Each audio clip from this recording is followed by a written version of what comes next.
Hi guys, for today mag-unboxing tayo ng isang handle grip na madalas gamitin sa cross-country racing. So itong handle grip na ito ay for mountain bike. So isa na natin. So itong handle grip na ito yari sa Germany. So magandang klase ito guys. Tingnan natin ang loob. Ayan, nakabadot. Side natin dito. So dito na lang natin buksan.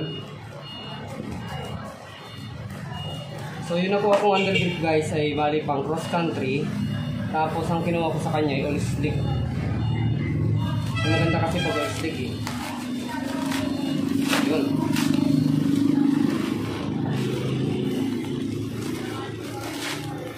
Wow! Ganda guys! Ayan o. Ito yung brand niya guys. Ergon. Made in ano to? Made in Germany. Isa sa mga kilalang brand guys to na ginagamit ng mga cross country riders na mountain bike. Ano natin? So, feed clock. Thank you. Your support means a lot to our small business. We appreciate you. Anyana Habis online shop. Okay. So, ito natin.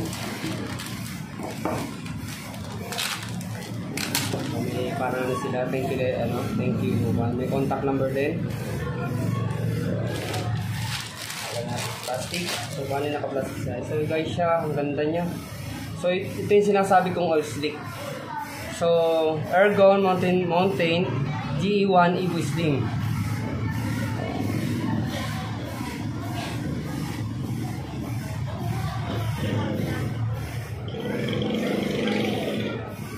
German. So, makikita nyo guys, oh. Ayan, naka-indicate lahat. Kaso ibang lingwahe yung German. Pero ang ganda niya guys. Sobrang ganda niya. So, tanggalin natin. Ayan guys, oh. Yung paka-rubber niya, soft. Masarap kapitan talaga. Sobrang sarap niyang kapitan. So, tanggalin natin dito. Ayan. Anong kasama niya ito, tsaka yung pinakang ano niya. And then yung user manual niya guys nandito. Ayan. So may German and then also may English. So, ayan. Naka-indicate lahat dito kung paano masasalpak yung ano.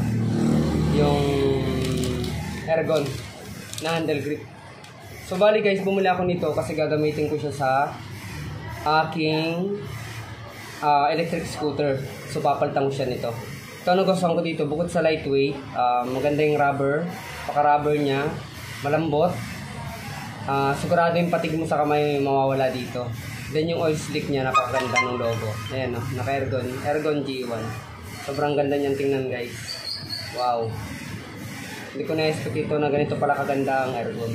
Ngayon lang kasi, pangalawang beses ko na magkameron nito. Yung una nabili ko, hindi masyadong latest. Ito, latest to. So, ito yung mga included guys na kasama dito sa ano. Sa pinakang box. Kaya napakaganda niya, oh. Ito yung loob niya. White.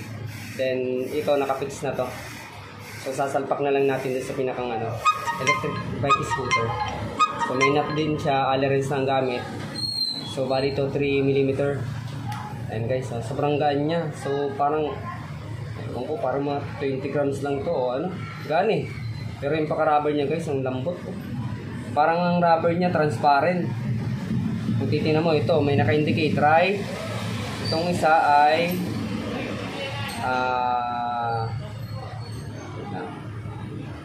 so left itong isa. Transparent yung paka-ano niya. Parang transparent yung paka-rubber niya. Pero tsaka makapit sa kamay. Makakapit sa kamay. So guys, this is my unboxing of my Ergon GE1 Evo Slim.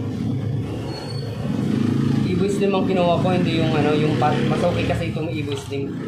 Mas required dito kung sa cross country bike, mas itong ano, mas advisable gamitin. So guys, ito lang ang unboxing ko ng Evo.